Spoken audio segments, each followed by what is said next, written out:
na ye can traditional fixtures of the Champions League. I'm the truth here, but say team we na Asia matches ni be a pion. Say baby I will be also correct Champions League. No, it looks like the last 3 seasons in the City Real Madrid have account. Aka first no, it be a wote Real Madrid ni AC Milan, it be a wote Ajax, and it be a Bayern Munich. Real Madrid, Manchester United. You didn't have to name fish from for once. Bia, yeah, come big fixtures. European fixtures. No, European night. No, Libo. You may talk about those who have won 6-7 times. It's a way but on any day. Manchester United. Why some now can Manchester for never German no see money by me. No time better will correct no. But so have I said if you so never Madrid. Oh yeah. A big fixture as in United. Oh by Champions League idea. Ajax against Madrid is bigger than Manchester United. In the Champions League night. Yes. Who be ready on in Agri? I have some disappear actually. So who are you team number you? Oh yeah, okay.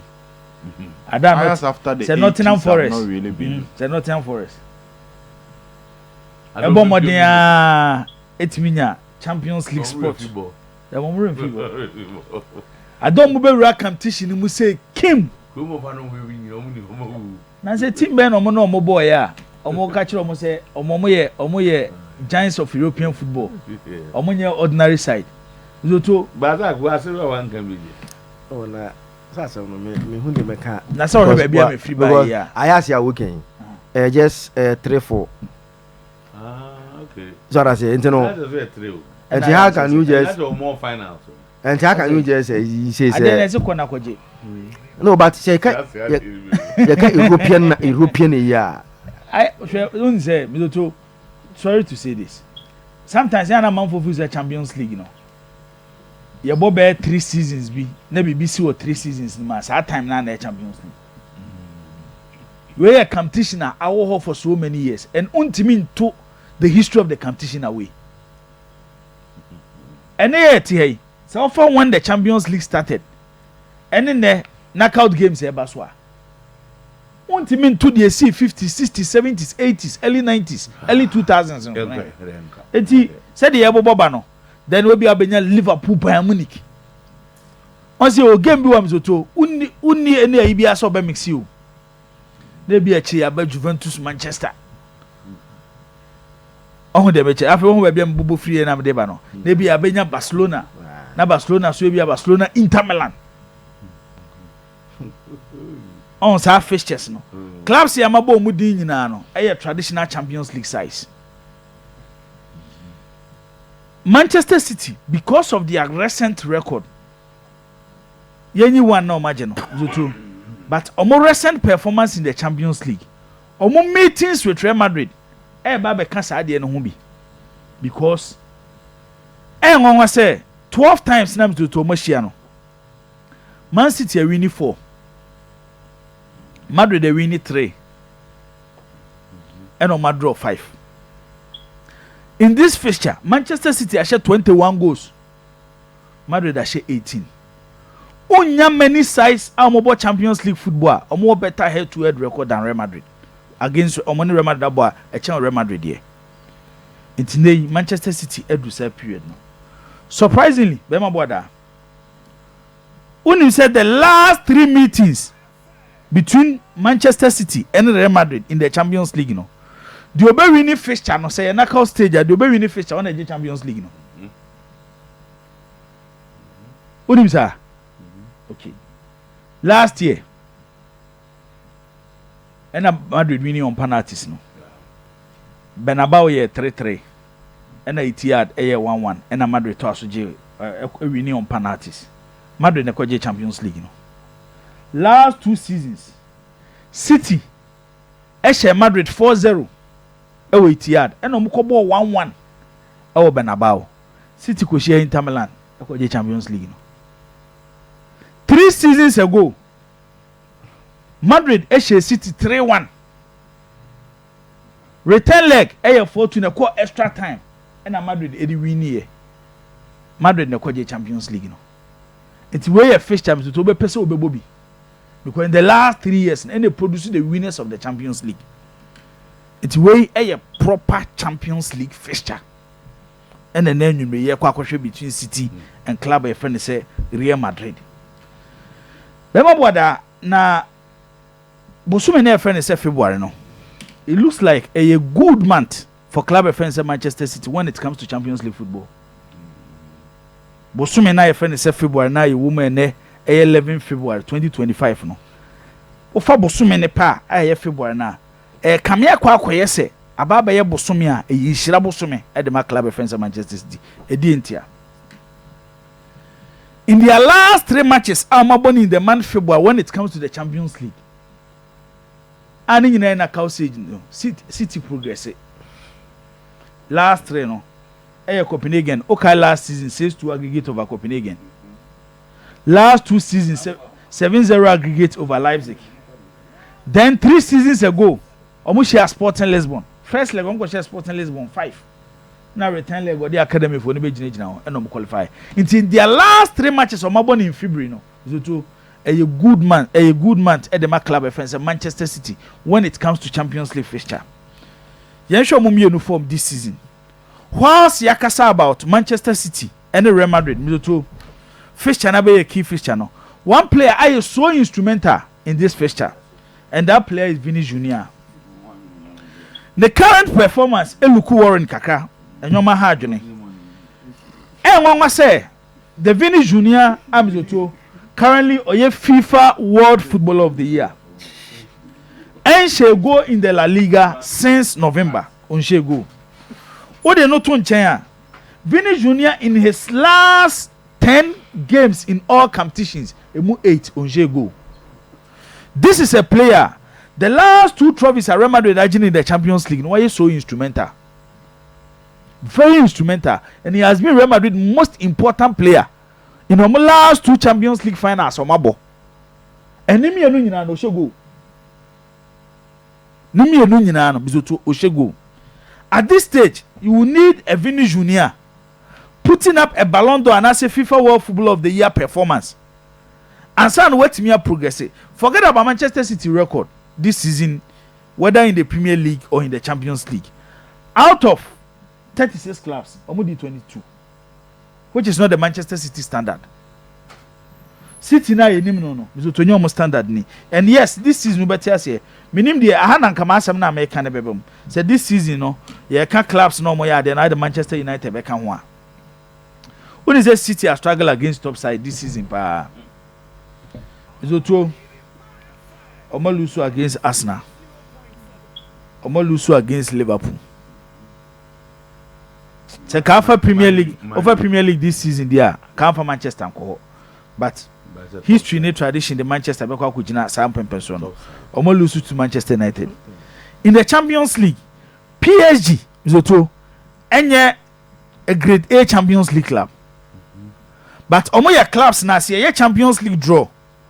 We one the history of the Champions League. The Akase, we do history into Omuti ne aba oma zoto oma jibi pen ba omo nji bebre ne aba be hwe oma omo ben trophy no betimi agimre bi edi anim e ho na ade PSG beto eti at least we because the PSG so no omo make omo name when it comes to Champions League football. City sell lose to PSG.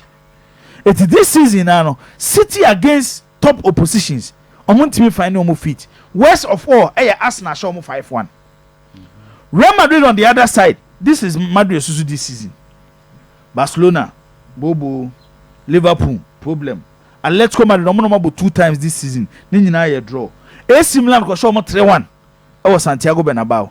And inform Bilbao in the Spanish La Liga, Madrid in team omo. These are 2 teams that say form performance this season now. They are struggling.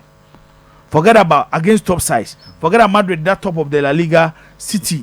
I was the top 4 of the English Premier League. When you watch these 2 teams carefully, Madrid problems need to change City there no. Madrid problems no, to change City there no.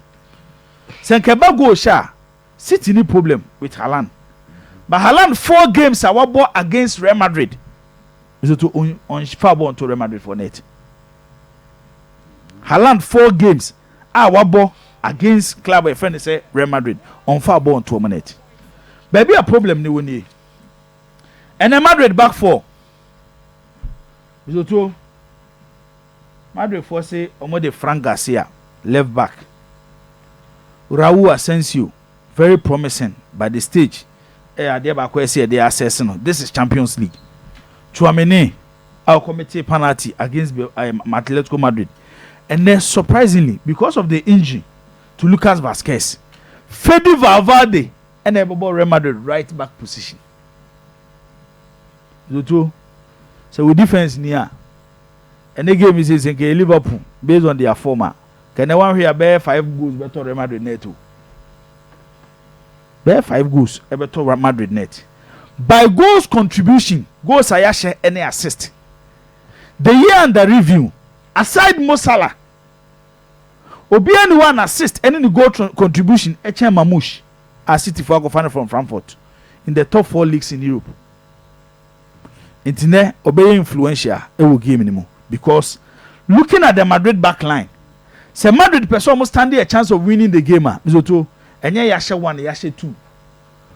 Madrid will need more goals because more defense in Tokyo them. Looking at the City attack, forget about more form Munya because attack with Savio. So Obo Di Bruyne also Obo Mamouche, Nobo Phil Foden, Ebo Halanda. So with this defense, Omuntimi survival.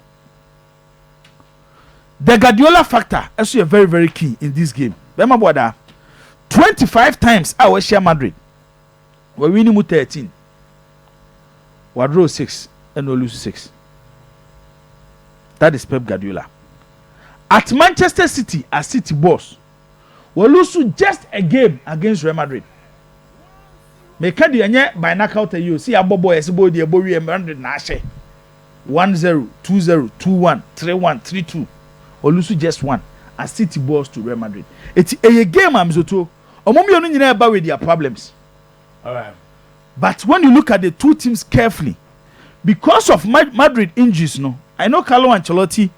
Everybody says, "Oh, Pia Bebre," because looking at the midfield, Obebo Camavinga, defensively he's better than playing Luka Modric.